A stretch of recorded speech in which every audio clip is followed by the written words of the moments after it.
Greetings, greetings. Um, there is this question people ask me, and then I think we have to address it. They ask me, among other churches, they say they are going for worship, they are going for Sunday service, and all that. So, Catholics, why is it that we call our worship Mass? Mass. Among all other words in the world, we couldn't get any than to say Mass. We are going for Mass. We're going to Mass.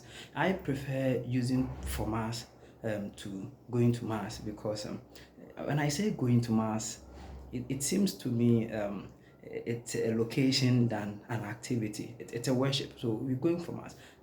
Anyway, this is my preference, and I don't want it to be yours. You could make a choice. But the issue here is Mass. And I sense from what they ask me that their problem is not because other people call theirs worship or service. But their problem is that often we hear people associate the name of our worship with a Roman god, a certain ancient Roman god called Mars. Mars. And because of that, Catholics often find it uneasy to hear Mass, especially when they are questioned about it. So here is a proposition, something I offer from the question that I was asked.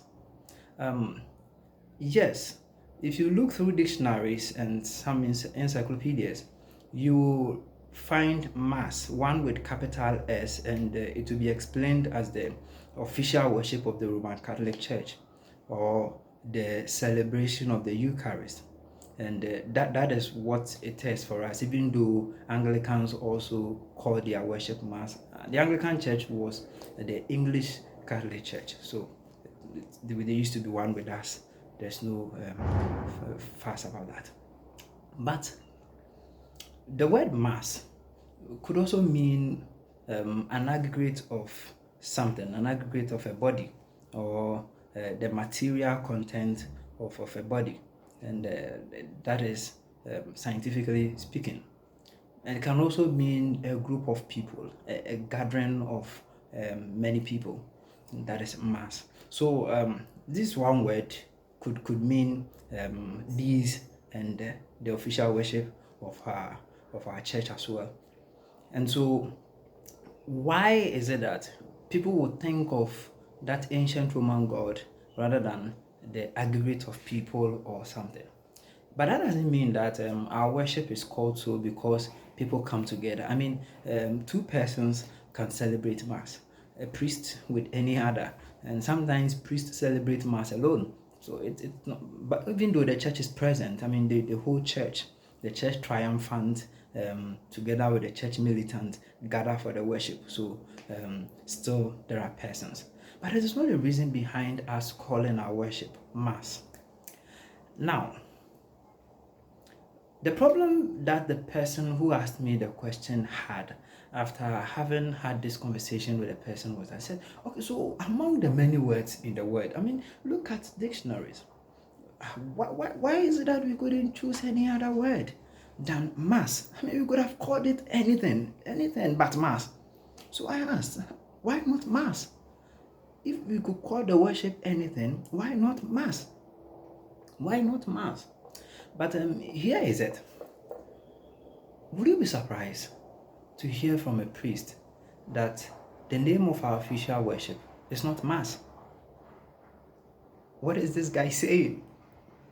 Yes, the name of our official worship is not Mass. Okay, so wait a minute. Here I come.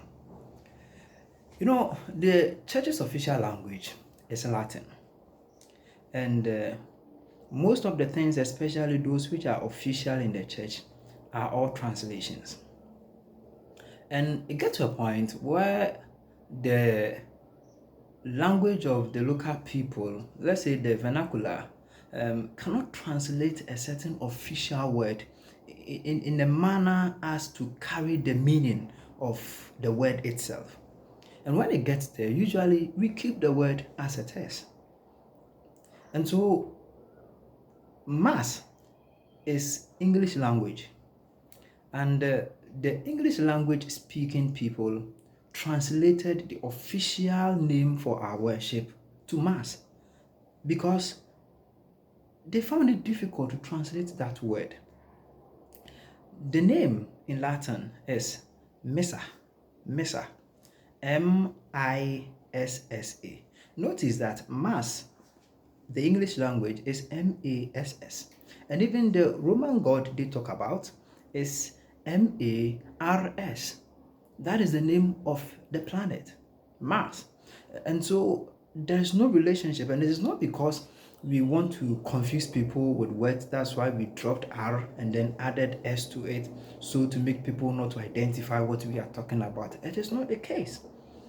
This is English language, and they have translated the name of the worship Missa to Mass because Missa is Latin, and they wanted an English word to translate it. But this Mass does not even translate the Latin Missa, because the content of Missa is not what we find in Mass. Missa is coming from the last part of our worship. When we close, we dismiss the people. And in English language, we say, go in peace, the Mass is ended. Go, the Mass is ended. And that piece translates ite missa est in Latin. Ite missa est. So missa, that last part of our worship, missa, ite missa est. Missa is the name of the worship. So it is coming from that last part. And what it means is, go, you are sent. So missa means being sent. It is coming from the Latin word mettere, to send. Mettere, to send. And missa, missum, being sent. You are sent. So go, you are sent. And that is the meaning of the worship. So when we say we are going for Mass, the name is Missa. Missa. And Latin Mass does not translate, because Mass as a word does not carry in itself what Missa has. Go, you are sent. And so we will talk more about Missa. We'll talk more about Missa, so you understand that it has no association with any deity, neither has it any meaning hidden from people.